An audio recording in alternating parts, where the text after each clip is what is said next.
Good afternoon, everyone. Welcome to the press conference of the Informal European Council. Before we start with the statements by the President of the European Council, the President of the European Commission and the Prime Minister of Hungary, may I remind you that we have interpretation for Channel 1 English, Channel 2 French and Channel 3 Hungarian. So take your device to be able to understand the languages. President Charles Michel, you have the floor. Thank you. Good afternoon, everyone. First of all, I would like to say thank you, dear Prime Minister, for hosting us today and for having hosted us yesterday. It was a very good organization, and we had very good meetings yesterday with the European political community, and we had also the occasion yesterday evening to have a working dinner. Before I say a few words about those meetings, I would like to start by strongly condemning those terrible attacks against Israeli people. I would like to express my solidarity with the victims. Anti-Semitism is not acceptable, and we are absolutely committed to fighting this attack against our fundamental values and principles. Ladies and gentlemen, yesterday evening we had the occasion to have the exchange of views on the transatlantic alliance and the relationship with the United States following the elections of Donald Trump. It was the occasion to congratulate him. We had the occasion to talk, some of us, with him yesterday or in the recent days. We are ready to strengthen the transatlantic ties. We are ready to cooperate, to coordinate in various fields with the United States. And I see three important elements for this coordination and this cooperation. First one, the bilateral relations, trade, investment. This is a challenge. We want to strengthen our economic base, and I'm confident that we'll have the occasion to work hard in that field. Second topic, security and geopolitical challenges. Ukraine, the Middle East, it requires more dialogue, it requires more efforts to make sure that we defend our common interests. And for instance, yesterday, in this phone call with Donald Trump, we had the occasion to discuss Ukraine and the Middle East, and I'm absolutely convinced that in the days to come, in the weeks to come, we'll continue to work with the United States and to identify how we can defend our common values and principles. You know our positions. Many times in the European Council, we have had the occasion to affirm our support in various fields for Ukraine, and I'm absolutely convinced on my side that supporting Ukraine, this is also a way to defend our values, but also a way to send a signal to the rest of the world that the international rules-based order is essential, and that we want to defend the UN Charter and the principle of sovereignty and territorial integrity, because if not, this is making all of us more vulnerable, and this is making the world at risk. Point three, the global challenges. Climate change, digital, we can see that there is a transformation of the economic paradigm, and it means that we have to work on those topics with partners all across the world. And then, ladies and gentlemen, I would like to say that one thing was clear yesterday at the level of the leaders. All of us, we agree that the challenges we faced yesterday are not different today. These are the same challenges. And all of us, we agree that we have started many months ago. It started in Versailles, followed by Grenada in Spain, and under the Belgian presidency in April, with again the occasion to identify our common challenges. In June, before the summer, we have agreed on what we call our strategic agenda. In fact, this is the plan, the EU plan, to address those common challenges. And here we see a few priorities. The first one is competitiveness. And today, this morning, we had the occasion to have an exchange of views with Mario Draghi and with Christine Lagarde. Nous avons eu l'occasion ce matin d'avoir un échange de vues sur la compétitivité. Je voudrais résumer le propos en disant qu'il y a un très grand consensus au sein du Conseil européen pour considérer qu'il y a une priorité absolue, c'est réduire la fragmentation et renforcer l'intégration, principalement sur deux sujets. Le marché intérieur, on doit approfondir le marché intérieur.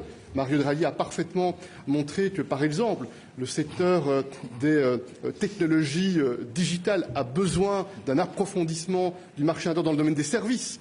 C'est un point extrêmement important. Et puis il y a un deuxième sujet, c'est le marché des capitaux. Ça fait de très nombreuses années que l'on sait ce qu'il faut faire pour réduire les fragmentations et être plus attractif, pour faciliter la capacité de nos entreprises à avoir des capitaux qui peuvent permettre d'innover, d'investir dans l'avenir. Et je pense que la conversation ce matin a bien montré le sens de l'urgence sur ces sujets, approfondir le marché intérieur, progresser sur le marché des capitaux, mettre en place l'union de l'épargne et des investissements. Cette proposition du rapport l'État, on va continuer à travailler sur ces sujets. Et puis, il y a un autre point que je voudrais aborder brièvement, mais qui est essentiel, bien sûr, c'est la question des moyens financiers. Et je pense que la déclaration de Budapest identifie bien les jalons au départ desquels on va continuer à travailler dans ce domaine-là. D'une part, we have decided to explore new instruments, and you know what it means. It means that today there is no spontaneous consensus on the topic, but the debate is on the table, and I'm absolutely confident that in the months to come, and probably in preparation of the next multi-annual framework, it will be the task in the framework of the new institutional cycle, this debate will take place. The use of the European Investment Bank, which I think could be a powerful tool to invest more, to support more innovation. Capital Markets Union I've already mentioned, and the own resources and the need to work further on the own resource. Finally, one word about defense and security. And I remember 5 years ago, some of us, when we started to talk about European sovereignty, strategic autonomy, maybe it was not the mainstream across the EU. But today I can see that there is more and more support for the idea that we have to strengthen the European defense readiness and that we have to strengthen our defense capabilities. And it means that we need to cooperate much more. NATO is a fundamental pillar, there is no doubt, but there is a European responsibility in that field, and it's also the occasion to discuss how we can reinforce the industrial basis in that field, because if we want to be credible in the field of the European defence in the future, we have also to support more developments in the field of our industrial base in that field. Finalement, un dernier mot pour indiquer que l'unité, la confiance, ce sont les ingrédients magiques pour relever les défis. Alors, l'unité et la confiance, c'est rarement spontané. Ça demande des efforts, d'écoute mutuelle. Ça demande des efforts pour accepter de comprendre l'argumentation de l'autre quand il n'est pas d'accord avec soi-même. Et je pense encore une fois que ce soit dans cette réunion de la communauté politique européenne ou au sein du Conseil européen, il y a eu cette capacité ici en Hongrie, à Budapest, de s'écouter, de se respecter et de tracer le chemin pour plus de confiance afin qu'on puisse agir pour une Europe plus forte, plus résiliente et plus souveraine. Merci beaucoup. Thank you, President. Thank you, President. Madam President, President of the European Commission, you have the floor. Thank you very much. Let me also start by saying that I'm outraged by last night's vile attacks targeting Israeli citizens in Amsterdam. This morning, we have been informed by Prime Minister Schoof to get a full overview over the situation. I strongly condemn these unacceptable acts. Anti-Semitism has absolutely no place in Europe, and we are determined to fight it and to fight all forms of hatred. We want Jewish life and culture to thrive in Europe. Let me turn to the meeting here we had today of the informal meeting of the European Council. And first of all, I want to thank you, Prime Minister Orban, dear Victor, for the outstanding hospitality and organization of this informal European Council. Budapest is well known for its history, but also for its hospitality. And indeed, I can confirm it is a famous hospitality that we're lucky to experience here. So thank you very much for that. And then, dear Charles, I also wanted to thank you. Today is your last European Council. And I want to thank you for all your work and dedication over the last 5 years, for your commitment to making the European project moving forward, despite the many, many crises and the heavy storms we went through together when we think of the pandemic and, for example, the Russian war in Ukraine, but many other difficult topics that have had to be solved. Dear Charles, today we're stronger than we were 5 years ago, and this is also your success. So thank you very much for these 5 years. Last night at dinner, we discussed the results of the elections in the United States. The United States is our biggest economic and trading partner. We share a unique historical bond, and our citizens share millions of friendships across the Atlantic. So it is important to build good relations with the new administration from the very beginning on. And this is how we will continue to shape the positive transatlantic agenda. I had the opportunity yesterday afternoon to congratulate Donald J. Trump on the phone early on. We discussed, among others, the topic of Ukraine and defense, trade and energy. And it was a brief discussion about these topics. And of course, I'm looking forward to develop these topics together. Today, our main issue was Europe's competitiveness. And we first of all mapped our strengths. For example, that we compared with our main competitors have the longest life expectancy. We have an excellent education system that does not rely on the income of the parents. We have the lowest inequality between incomes, so a lot of social security. We have the biggest reduction of CO2 emissions, but we also know that we have areas where we have to improve our performance. And the basis of our discussion was and is the invaluable work of Mario Draghi. It is a year ago now that I asked him whether he could produce such a report looking at the competitiveness of the European Union. It was in preparation for the next cycle of the Commission. It was very well received, as you've seen over the last weeks and months since publication. And there is a broad consensus that this is the basis to discuss on and to move forward. What has increased is the urgency to deliver on the topics that are in this report. And it is absolutely impossible to describe it in full shape here, but let me give you a slight flashlight on three priorities. First, very clear from this report, we must close the innovation gap that we have with our global peers. Above all else, it's about diffusing digital innovation throughout our economy. We are very good in groundbreaking research, outstanding, but there is a deficiency in bringing the research results into a product and scale up the product on the market in the European Union. So there are still a lot of barriers to innovation and innovative startups that we see and that the report sees.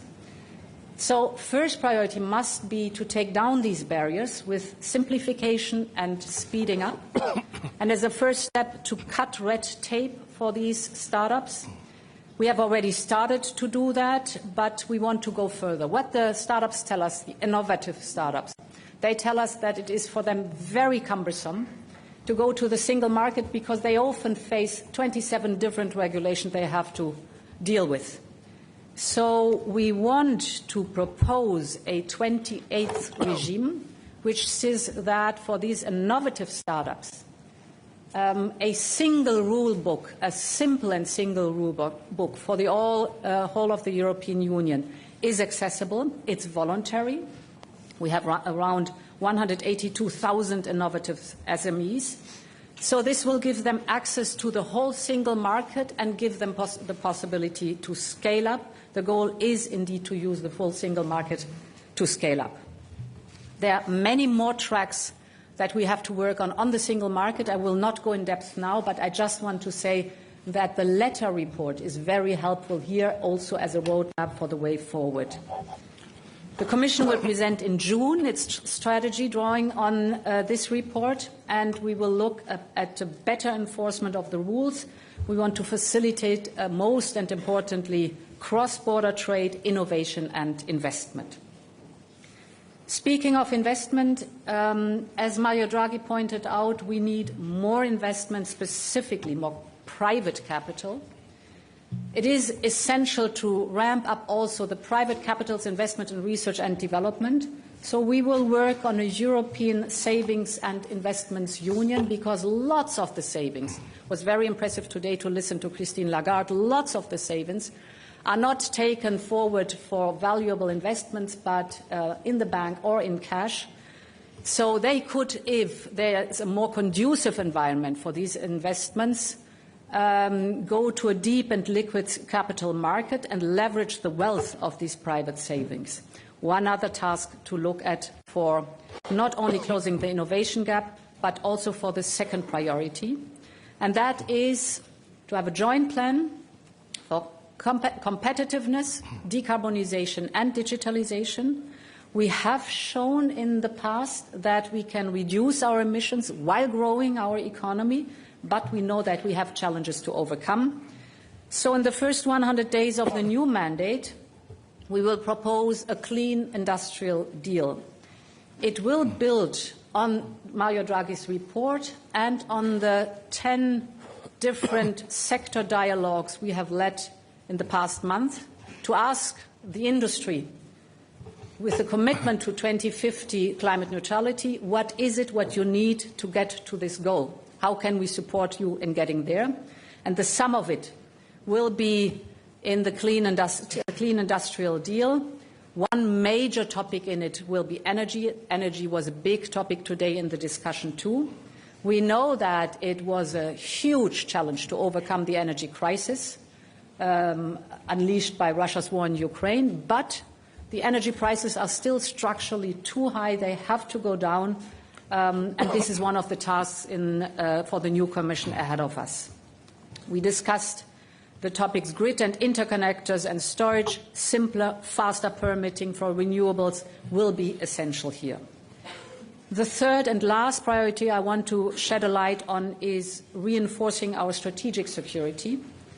We know that over-dependencies can quickly turn into vulnerabilities, and this is why stable and secure supply chains are needed to power the future of our economy. You all know the topic of critical raw materials. We know that by 2030, for example, at the end of this mandate, demand for some minerals will rise exponentially. So we need action now and coordination at EU level to secure this access. There are two ways to do this. One way is to diversify, so to have a trading partnership with other regions of the world so that we're not depending on one single supplier, but we have a diversified chain of supply of critical raw materials. The second is even more interesting, and that is the whole topic of the circular economy. If you recycle, you do not need to get new critical raw materials.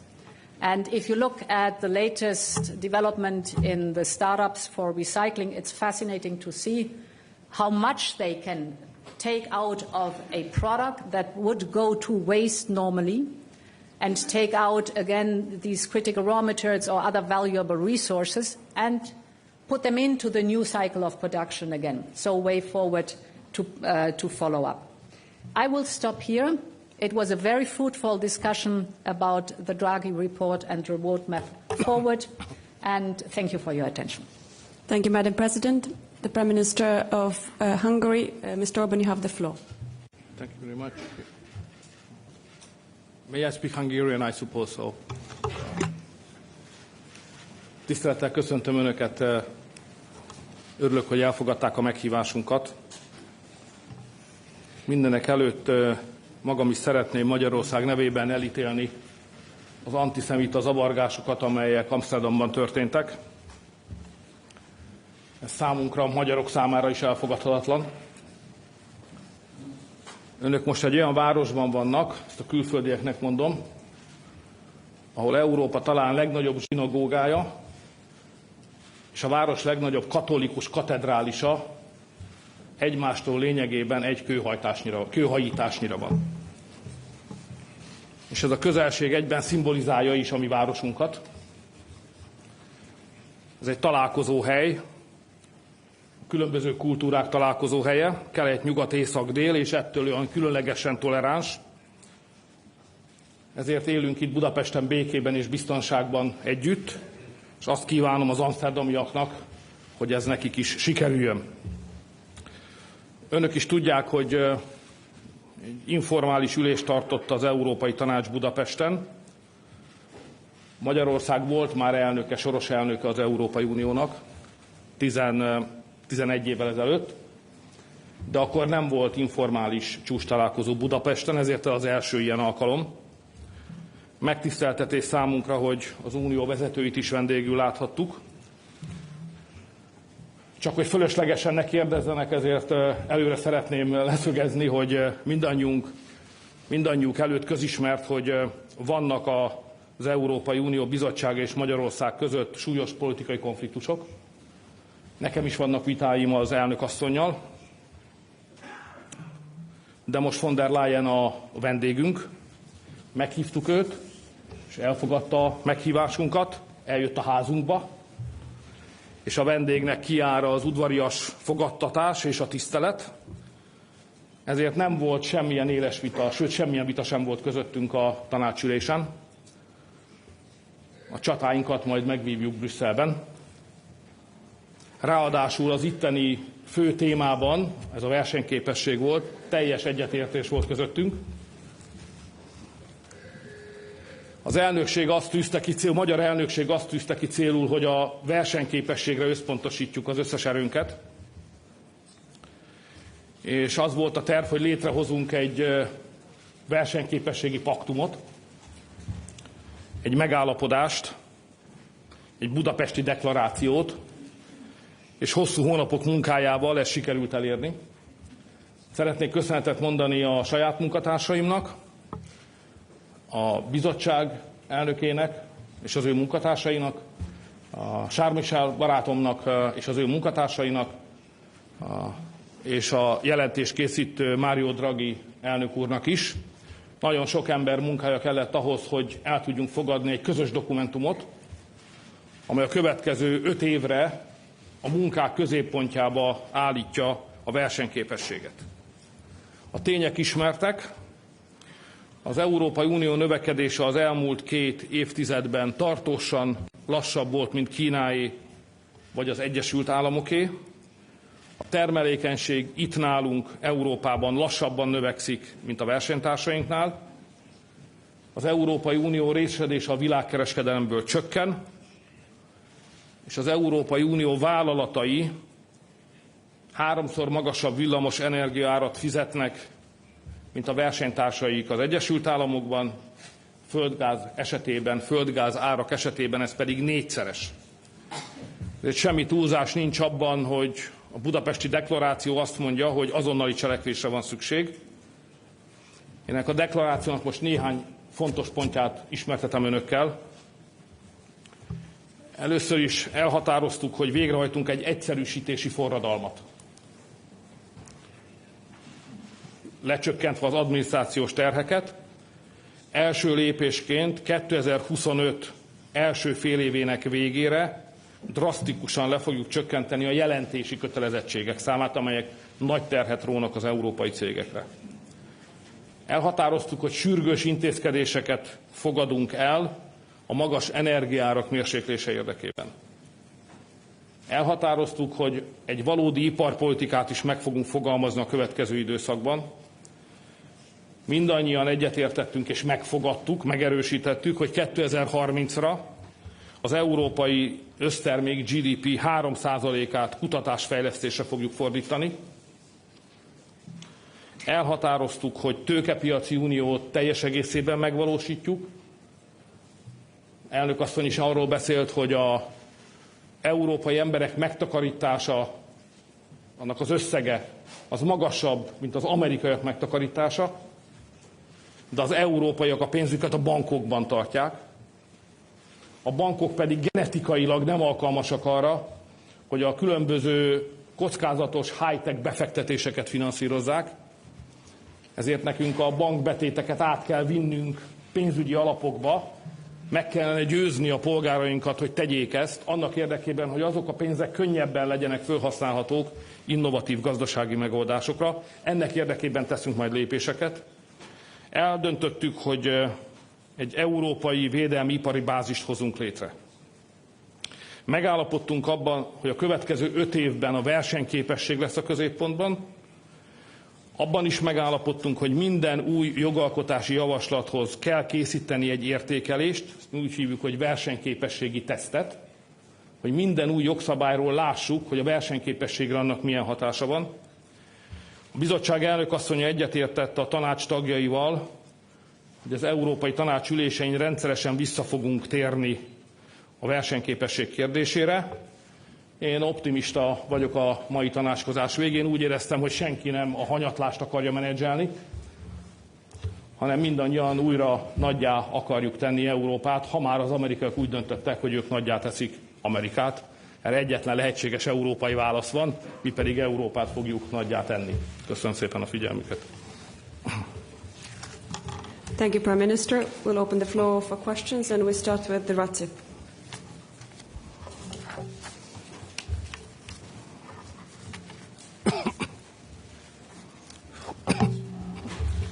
Thank you. Razia Akoc, AFP News Agency. My first question will go to the European Commission President and the European Council Chief. I'm going to very quickly just mention that the conclusions of a European Council in Lisbon in March 2000 said the Union today has today set itself a new strategic goal for the next decade to become the most competitive and dynamic knowledge-based economy in the world. The same conclusions mention enhancing innovation, creating a friendly environment, removing unnecessary red tape.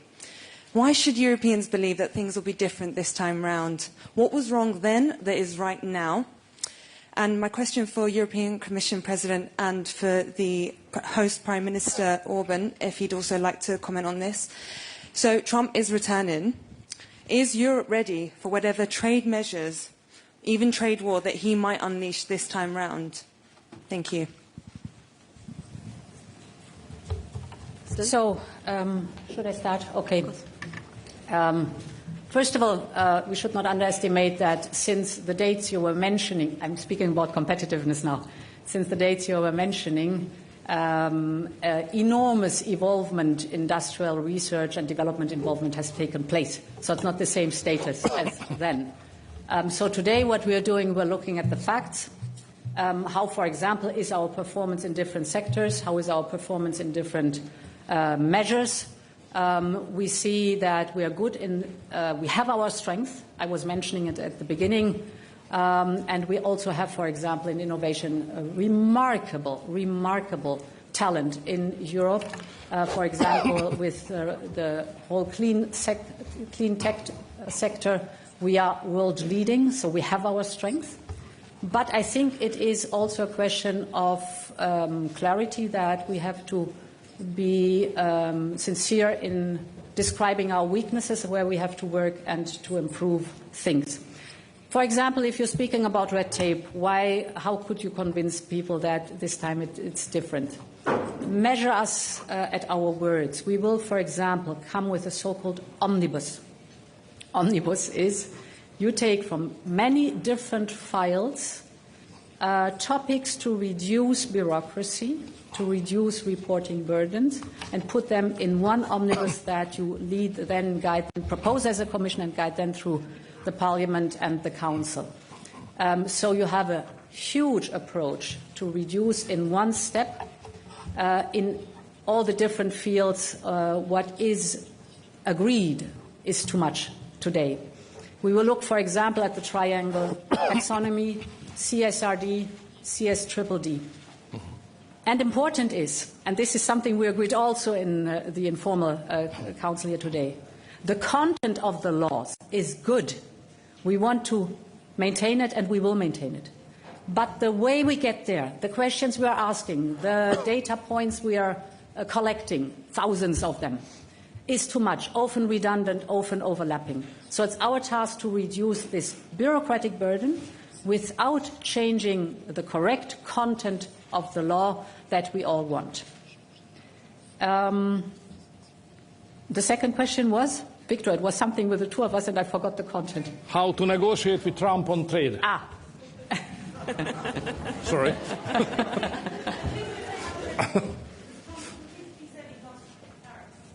Yes. So I think, first of all, engage. Very important. What we have started yesterday. Secondly, discuss about common interests. And there are common interests that we have. So, and then go into negotiations. Common interests are, for example, this is one topic that we touched upon. I would not say discussed, but we touched upon yesterday. It's the whole topic of LNG. We still get a lot of LNG via Russia, from Russia. And why not replace it by American LNG, which is cheaper for us and brings down our energy prices, but is something where we can get into a discussion, also what our trade deficit is concerned. So engage, look at common interest, and then negotiate.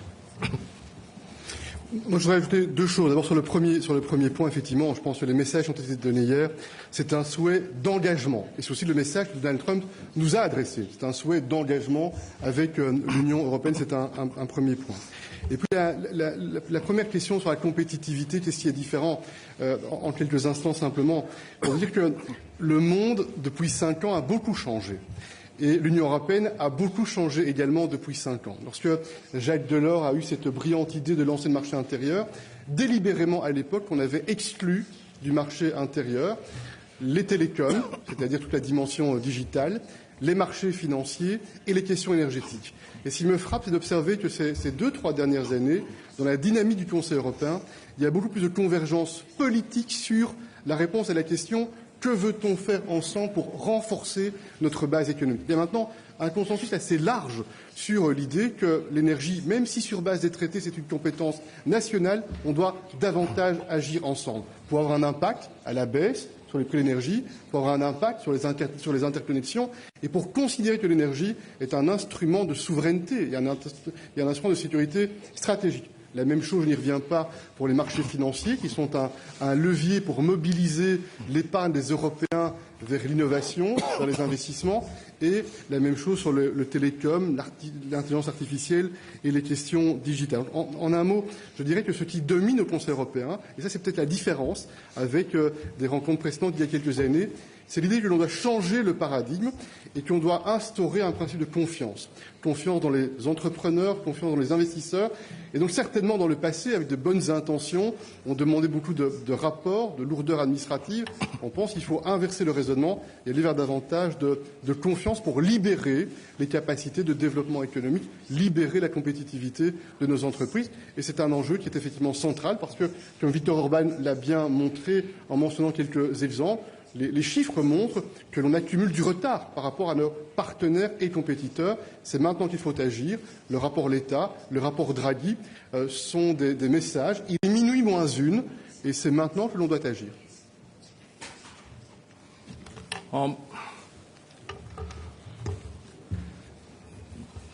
Mint egy veterán szeretnék kapcsolódni ahhoz.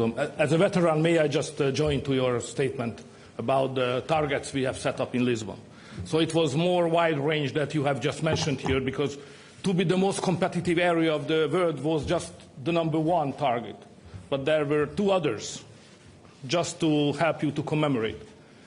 To make Eurozone, to make Euro as a worldwide currency, and then that we create a biggest ever market from Lisbon to Vladivostok. So now time has changed. So these targets are not realistic anymore. So what can we do to set up new goals? And the answer to your question, what is the guarantee that these goals will be achieved, unlike the previous one? The answer is it depends on the leaders. It's a leadership issue. So if the leaders are good, they can achieve their goals. If the leaders are weak, they fail. So look at the Hungarian presidency. The reason why I'm very much optimistic, look at the Hungarian presidency. Everybody said that, oh, we are isolated, Hungary is not loved, at least not liked.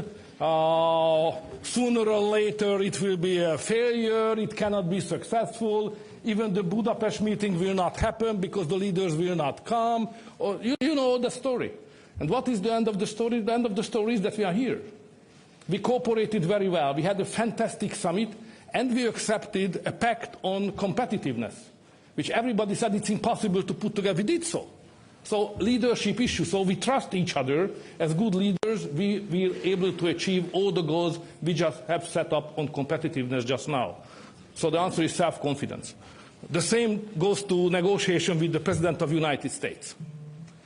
It will be not easy. It will be a tough negotiation because obvious that he will come up with trade ideas, surely serving the interest of the United States more than the European interest.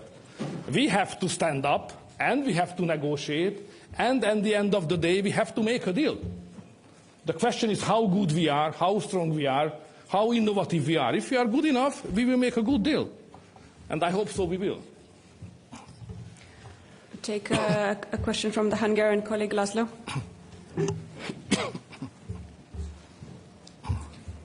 Jó napot kívánok, Mészáros László vagyok a Magyar Televíziótól. Orbán Viktor miniszterelnök úrtól kérdezném, hogy látja, mennyi időn belül lehetnek érezhető hatásai annak a cselekvési tervnek, amelyet most elfogadtak.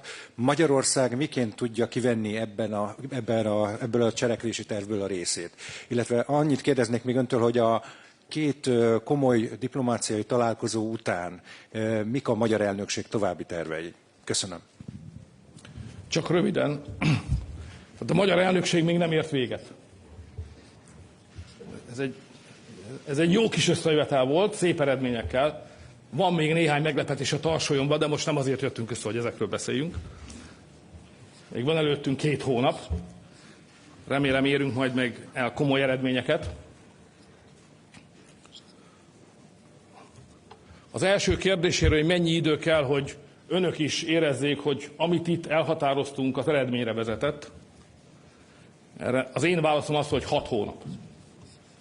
Tehát 2025. július 1-én nekünk itt kell állnunk, vagy valahol állnunk kell, és azt kell mondani, kitűztünk célokat, ezekből van, amit teljesen megvalósítottunk, és bizonyos célokat pedig időarányosan elértünk. És ezt látni kell, és a cégeknek érezniük kell. Fél év, szerintem nincs több időnk. Emmanuel Macron, a franciák elnöke kicsit optimistább, szerintem van 2 évünk is, szerintem 6 hónapunk van, és lehetséges 6 hónap alatt érzékelhető döntéseket hozni.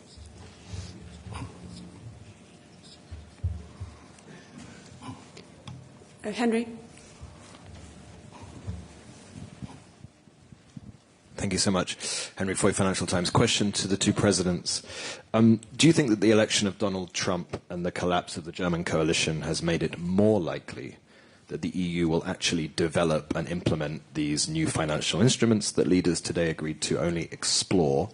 And is pressure increasing on the countries that currently oppose these measures to drop that opposition? And to the Prime Minister, you've talked today about the need for unity in the EU and the need to unify around the competitiveness challenge to form a common European response. That's probably quite a surprise to the other leaders who often hear you talk about national sovereignty and the reason why governments need to be able to tell Brussels not to tell them what to do and ignore this federal approach to things. What's changed? Are you going soft? Just go ahead.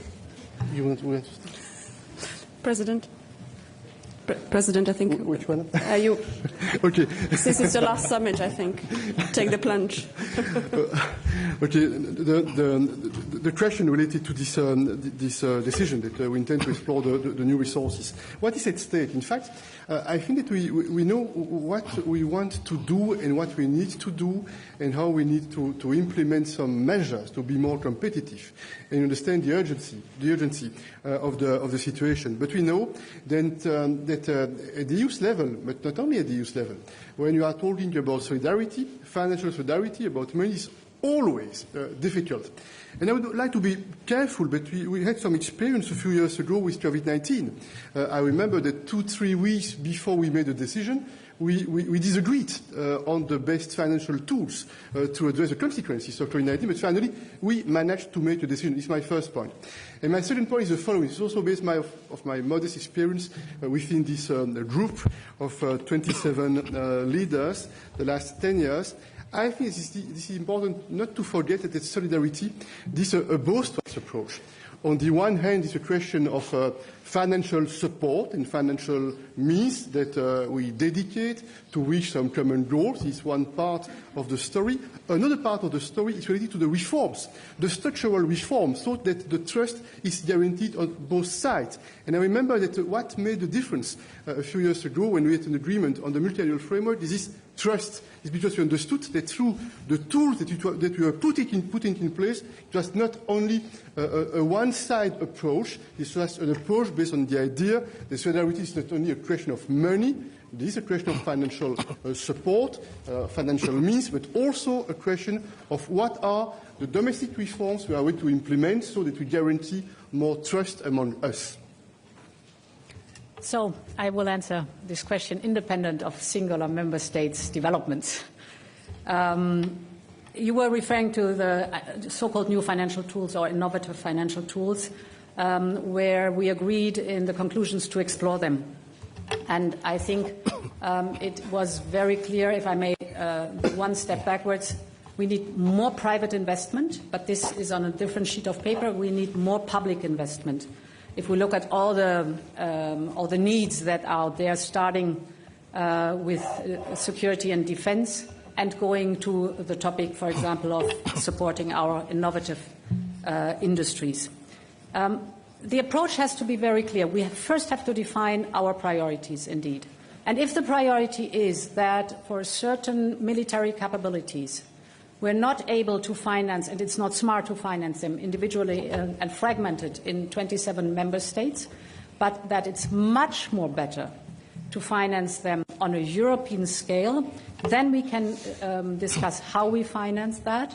And you know my answer that there are two ways to do this. It is either contributions to the budget or new own resources to the European Commission.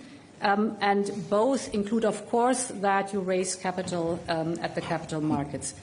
Very impressive was today Mario Draghi as well as Christine Lagarde, who described, of course, that the use of those innovative tools to improve the productivity in the European Union leads to more fiscal space of our member states, and therefore a gain and not a loss if you move forward like this. Okay, on the transformation you have just, the question of transformation you have just raised, being federal or national. You know that I'm a national guy. Unfortunately, to be national, it's not an accepted expression. So it's better to say patriot. You know, I'm a patriot. So that's how I look at the European institutions. But I promise not to open up any big arguments between us and Hungary. So I will not do that. But I just would like to underline that it was easy to make an agreement on competitiveness because it's not ideology. It's a very pragmatic thing. So my concept is that the European interest is nothing else, just the sum up of the interest of the all member states. So that's the reason why I was involved into establishment of a new group in the European Parliament called Patriots for Europe. Don't forget, not Patriots against Europe, Patriots for Europe. So we are European guy on national basis. And competitiveness is a good issue to make agreement even with the institutions of the European Union, which stand at this moment on different basis than we would like to see it. But anyway, that's for another occasion. Lawrence.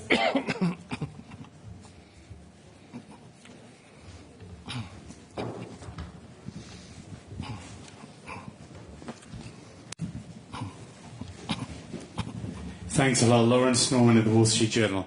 First of all, a question for the two presidents. Nice, simple one. Can Europe plug the gap in support for Ukraine if Donald Trump cuts off aid? Can it and will it? And a question for the Prime Minister. Please. You are making an argument that the strategy on Ukraine is not there. And I think it's true to say now that there are other leaders who agree with you in a way that wasn't true in the past. They see the situation as difficult. They know Ukraine is not winning. But in June of 2022, months into the war, you were opposing sanctions on Russia, and you were opposing giving weapons to Ukraine. You wanted Russia unpunished and Ukraine vulnerable. How is that a pro-peace position? Isn't it simply a pro-Russia position? Madam President. On the first part of your question, we have very carefully shaped the financial support for Ukraine. As you know, the 50 billion euro Ukraine facility that is there, and that we have now, in addition, the G7 loan that will give Ukraine already important relief until 2026. And you know that we have a fair share for every partner in the G7. They all contribute to this $50 billion loan that is given to Ukraine in addition. But what I think is more important that we discuss with our American friends also the fact that Russia is not only a threat to Europe, but a threat to the global security as a whole.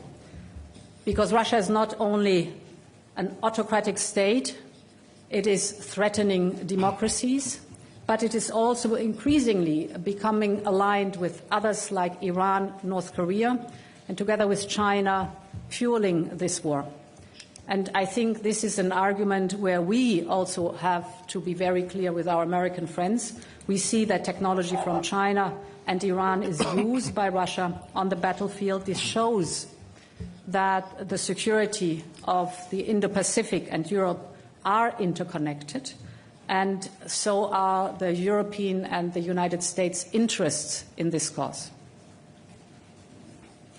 Two quick points on my side. The first point, since the beginning of this full-scale invasion, we have always been following one important principle: nothing about Ukraine without the Ukrainians.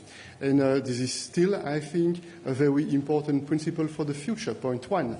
And point two, and it's not more than my own modest assessment and modest conviction, but I'm absolutely convinced on my side that if we would give the signal to the Kremlin that we are weak, and if we don't understand that strengthening Ukraine is strengthening ourselves, then at the same time we would give the one signal to other regimes across the world that could be tempted to violate the international law. It would mean that we are all vulnerable. That's why I think we have bold arguments, and I repeat that we intend to engage with all our allies, our partners, including, for sure, with the United States, so that we can make the right steps in the weeks and the months to come for a just peace which is based on the principles of the UN Charter, but again, nothing about Ukraine without the Ukrainians. As I said earlier, that this is not the stage to explain the differences between the Commission, the Council and the Hungarian position on the major issues. And it's obvious that Ukraine is an issue which we have different views, so I would not like to present here again the Hungarian opinion, just because you refer to the history. Just I would like to make some correction, if you don't mind.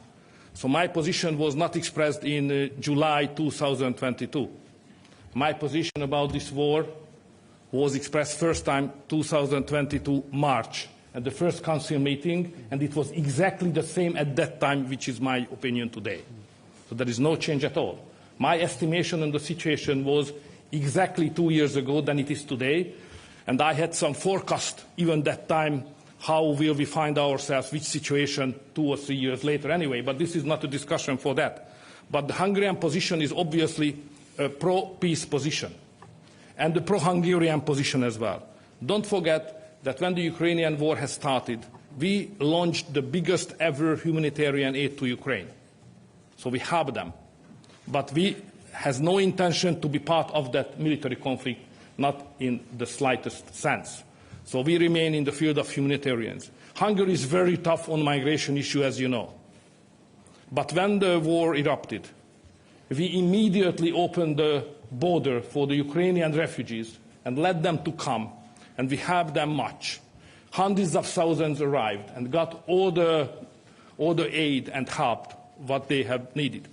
So I think we did very well, with our limits, which stays and keep Hungary on the field of humanitarian cooperation and aid, and don't let the Hungarians to move closer to the war. We'll take the last question and then we'll wrap up, Susanna. Susanna Fresh, SIC Portugal. Prime Minister Orban here. Actually, a follow-up. You said that you are not isolated, but you also said that you have different views when it comes to Ukraine. So my question is, do you feel isolated when it comes to Ukraine? And yesterday here in the same room, you were in favor of a ceasefire, and half an hour later, President Zelensky said that was not acceptable. So why do you think Ukraine should accept ceasefire, and why do you agree they should lose territory as well? And President Michel, well, do you think that you spoke about unity? Do you think that unity is at risk, especially now that President Donald Trump is back to the White House? And do you think that Antonio Costa will have a much more difficult task maintaining unity? Thank you. I can start very briefly because I made several times the same point. In fact, unity is never taken for granted. It requires a lot of effort. It requires a lot of trust and mutual understanding and mutual respect. But I think that the European Council, we see the same challenges and we understand what is at stake. We can see that the world is different. We can see more and more pressure on the multilateralism or the rules-based order. We can see war and conflicts all across the world, but including in our direct neighborhood. And we can see that a fundamental challenge for the future is related to what we have just discussed, competitiveness, so we can manage to strengthen our economic base. And I never forget that the promises of the founding fathers, peace, security and prosperity, this is our compass. And I trust that Antonio Costa, with his experience, and he knows very well all the colleagues, all the 27 countries and sensitivities, I trust that he will play a very strong role to manage to make sure that the European Council will remain the guardian of the European unity. And what we did today, what we have done yesterday, is working together, accepting the fact that on some topics the starting points could be different. But at the end, we have seen that the last 5 years, we have managed systematically to agree on common conclusions. On difficult topics, but systematically, by consensus, we agreed on common conclusions. Prime Minister. Yeah, so on isolation, it's a more intellectual than political issue. So just to clarify, some clarification. So if you have an opinion and you are alone, and 26 has a different opinion, it's not isolation. It's a discussion. That's democracy, and that's exactly how the Hungarian democracy was born. I do remember very well a conversation in my family in 88, when we established the anti-communist youth organization here in Hungary to destroy the communist regime and push the Soviet Union and Russian troops home, back out. I do remember 88. So everybody said, guys, you are crazy. Even in my family. It's impossible that in several years, I said it will happen soon anyway, that it could happen. So, I was born in a face wind, politically meaning. So, to be alone with my opinion and then to fight to convince the others to follow my opinion, it's the GNI. It's part of our DNA. So it's never perceived in Hungary as isolation. So when we have an opinion, when Hungary is different, like migration, 2015, Hungary was totally alone with the fence and with the concept that we have to stop the migration flow at the border. We were totally alone, but we were not isolated. We were involved into the discussion. Being isolated means that you are not part of the discussion, but we were always part of the discussion and we remained. And we always fought to convince the others that, look, we have some arguments which should be more considered than you have done up to now. So this is how we understand democracy and how we understand isolation. It's two different things. On what Ukraine should do, that was your other question. It's not my job to answer to that question. Ukraine is a sovereign country. Hungary is a sovereign country.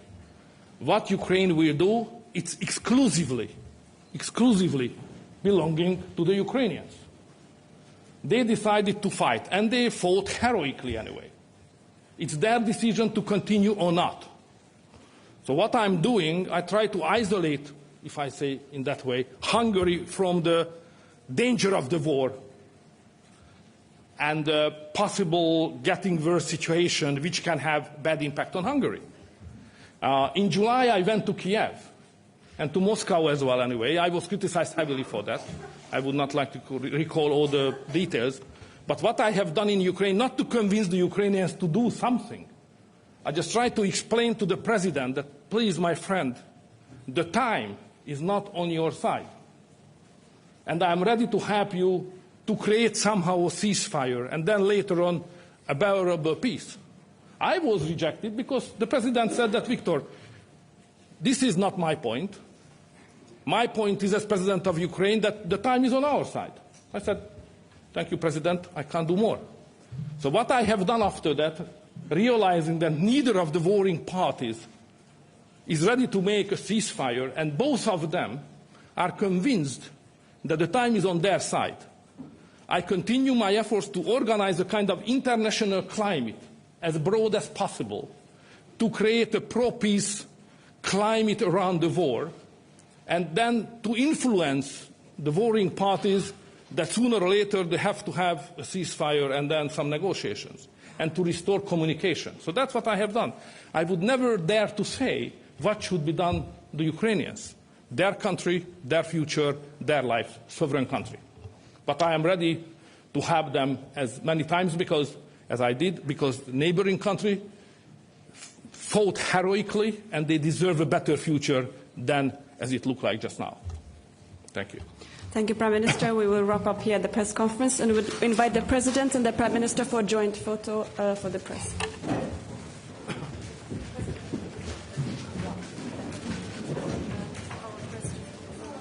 Thank you very much.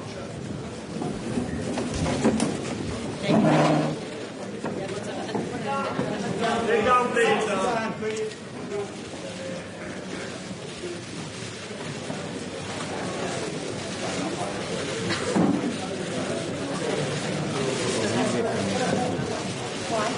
It's just if you're wearing a dress, it's easier. And you've got a laptop.